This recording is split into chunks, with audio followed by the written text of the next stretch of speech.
दीपक भाई, Negi sir, ABP news के Olympic conclave जीतेगा इंडिया में आपका बहुत बहुत स्वागत है। सबसे पहले दीपक भाई, मैं आपसे ये सवाल पूछना चाहता हूं, और ये सवाल हम हर ओलंपिक से पहले पूछते आ रहे हैं, और जब आप भी खेल रहे थे तब भी हम यही पूछते आ रहे थे कि 1980 के बाद अगला हॉकी का मेडल क्या इस बार आएगा? सर, पहले तो आप सभी को बहुत बहुत नमस्कार।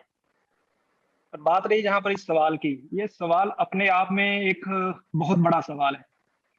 और यकीन मानिएगा, स्पोर्ट्समैन की लाइफ में ये एक सवाल हमेशा ही रहता है उसकी लाइफ में, चाहे वो कोई भी कंपटीशन हो, कैसा हो।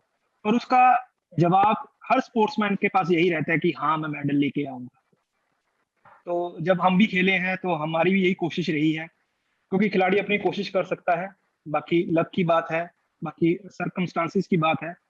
पर लेकिन हर खिलाड़ी की यही भावना रहती है कि वो देश के लिए मेडल जीत के लाए। ओलंपिक्स में मैंने भी 2 बार रिप्रेजेंट किया है, लेकिन जिंदगी में सिर्फ इस चीज का मलाल रहेगा कि हम ओलंपिक्स में मेडल नहीं लेके आ पाए। पर हाँ, इस बार मैं ये कह सकता हूँ कि हाँ, जिस ढंग से भारतीय टीम की प्रेपरेशन हुई है और जो चीजें अब पिछले 10 सालों में चेंजेस हुई हैं, एक प्रोफेशनलिज्म हॉकी में आया है, तो उसको देखते हुए अगर उसकी कैलकुलेशन करूं तो जी हाँ, मेरे को पूरा यकीन है इस बार भारत कोई ना कोई मेडल लेके आएगा। देखिए सर, जो बात यहाँ पर दीपक भाई कह रहे हैं, अगर मैं रैंकिंग की बात करूं, वर्ल्ड नंबर 4 है फिलहाल टीम इंडिया। अगर मैं फॉर्म की बात करूं तो बहुत बेहतरीन फॉर्म में खेल रहे हैं, कुछ रिजल्ट जो अभी हमने देखे हैं हाल ही में। और उसके अलावा फिटनेस की जो यहाँ पर अभी दीपक भाई ने बात करी, कि क्या आपको लगता है कि फिटनेस, फॉर्म, रैंक, इन सबको रखते हुए पिछले कुछ सालों में शायद ये हमारा सबसे बेहतरीन मौका है एक मेडल लेके आने का?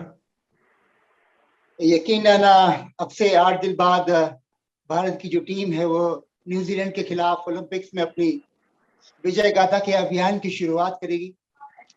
और इतिहास गवाह है कि पिछले 20 सालों में एशिया की कोई भी टीम ने सेमीफाइनल का मुंह नहीं देखा है। तो इस बार भारत की जो विश्व रैंकिंग है वो 4वीं या 5वीं है, और हमने पिछले कुछ सालों में ये सारी जो टीमें हैं जो हमारे से ऊपर हैं उनको हराया है।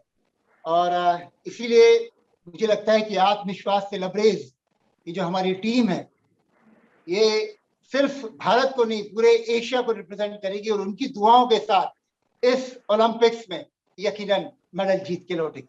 दीपक भाई, पहले धनराज पिल्ले, मुकेश कुमार की जोड़ी होती थी। जब भी हम हॉकी की बात करते थे ये दो नाम आते थे। फिर आया दीपक ठाकुर, प्रभजोत सिंह। ठीक है, अब इस टीम में क्या आपको लगता है कि ये एक एडवांटेज है या डिसएडवांटेज है कि आइकॉनिक प्लेयर के नाम पर कोई खास नहीं है? और शायद यही एक टीम का एडवांटेज है कि हर प्लेयर का अपना एक छोटा छोटा रोल है, और वो एक टीम की तरह मैदान पे उतरेंगे, बजाय इसके कि हमारे उम्मीदें जो है दीपक ठाकुर, प्रभजोत से या इतने सालों तक धनराज पिल्ले और मुकेश कुमार के साथ होते थे। सर, आपके सवाल ने ना मेरे को काफी आसान कर दिया, क्योंकि आपके सवाल में ही आपका जवाब था। नो डाउट, जब हमारा वक्त था या हमारे से पहले प्लेयर थे उनके नाम बोला करते थे। नो डाउट उनका खेल भी बेहतरीन था, नाम भी था। लेकिन उस जमाने की हॉकी और आज की हॉकी में काफी डिफरेंस आ चुका है। वहां पर इंडिविजुअल प्लेयर भी कहीं ना कहीं अपने आप में एक बहुत बड़ा ही महत्वपूर्ण रोल अदा करता था, इसलिए वहां पर वो नाम बोलते थे। तो हो सकता था वहां पे जो एक दो का कॉम्बिनेशन होता वो ही टीमों को जिता के लेके जाता। पाकिस्तान की बात करें, कमीउल्लाह, समीउल्लाह जैसे ये खिलाड़ी थे जो वही पाकिस्तान की टीम को ले रहे, शाहबाज जैसे खिलाड़ी आए वही टीम को लेके जाते थे। तो यही एक अच्छी बात है, अगर आपने वर्ल्ड कप या ओलंपिक्स में मेडल प्राप्त करना है आज के दौर में, अगर टीम खेल रही है तो आपके पास बहुत सुनहरी मौका है। नहीं सर, लेकिन एक इंडिविजुअल है जो इस टीम में काफी इंपॉर्टेंट भी है, और अगर हम किसी को आइकॉनिक का दर्जा दे सकते हैं तो शायद वो खिलाड़ी है। मैं बात कर रहा हूं हमारे गोलकीपर श्रीजेश की। क्या आपको लगता है कि उनका एक्सपीरियंस बहुत काम आएगा, और खास तौर पर क्या आपको लगता है कि श्रीजेश फिलहाल वर्ल्ड हॉकी में सबसे बेहतरीन गोलकीपर में से एक है? यकीनन श्रीजेश से अच्छा गोलकीपर न सिर्फ हिंदुस्तान बल्कि विश्व में कोई नहीं है। और जिस तरीके से उन्होंने पिछले कुछ सालों में प्रदर्शन किया है वो वाकई तारीफ काबिल है। मुझे कभी कभी लगता है श्रीजेश का ये आखिरी टूर्नामेंट, ऐसा मुझे लगता है, लास्ट ओलंपिक्स। और इसके बाद में अगर श्रीजेश जाएंगे तो एक बहुत बड़ा वॉइड क्रिएट होगा जो शायद सूरज करकरा और जो पाठक है वो कृष्ण पाठक वो लोग भर नहीं पाएंगे। उनको बहुत मेहनत करेगी उस मुकाम तक पहुंचने की जहां तक श्रीजेश पहुंचे हैं। श्रीजेश के ऊपर बहुत ज्यादा दारोमदार रहेगा टीम की हार और जीत का। इसके अलावा मुझे लगता है विवेक इस बार टीम जो है वो सबसे बेहतरीन कॉम्बिनेशन के साथ में जा रही है। इस टीम में आप ऐसी कोई चीज नहीं है कि इसमें ये कमी है।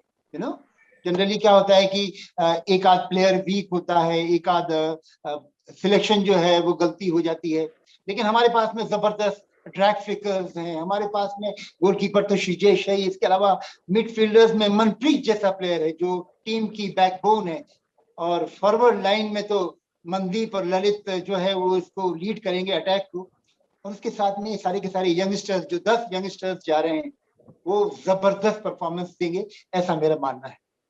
दीपक भाई, जो बात यहाँ पर नेगी सर कह रहे हैं, मनप्रीत की इन्होंने बात करी, कप्तान है इस टीम के, और एक और कप्तान से मैं इनका कंपैरिजन करना चाहूंगा, विराट कोहली।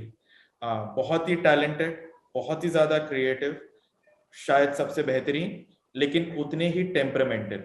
जितने की इमोशंस वो दिखाते हैं अपने फील्ड में, जितना कि हम अक्सर देखते हैं स्क्रीन पे विराट कोहली को अपने इमोशंस दिखाते हुए, वो आपको लगता है कि काफी जरूरी पॉइंट होगा कि कप्तान मनप्रीत अपने आप को फील्ड में अपने टेम्परामेंट को पर कैसे काबू रखते हैं, और उसी से फर्क पड़ेगा कि आपकी टीम मैदान पर किस तरीके से परफॉर्म करती है।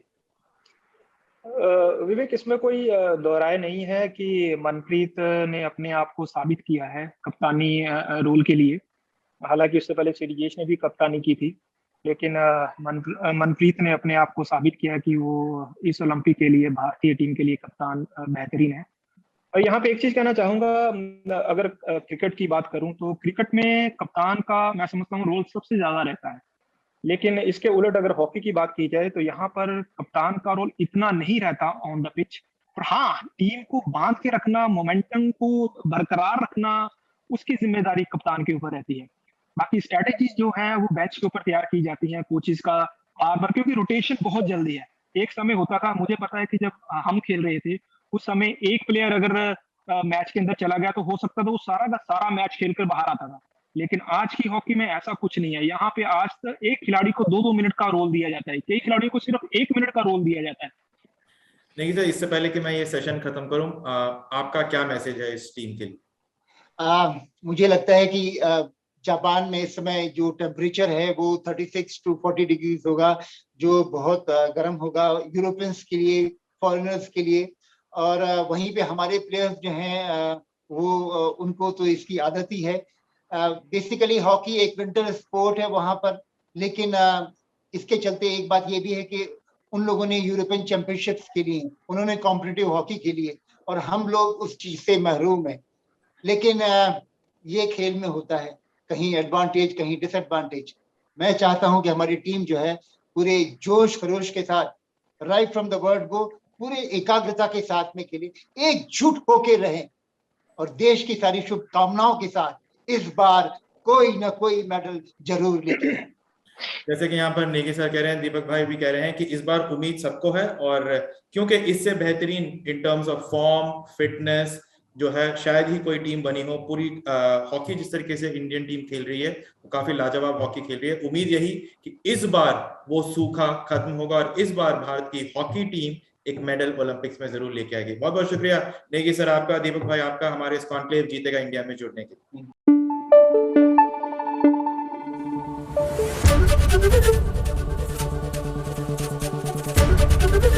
एबीपी न्यूज आपको रखे आगे।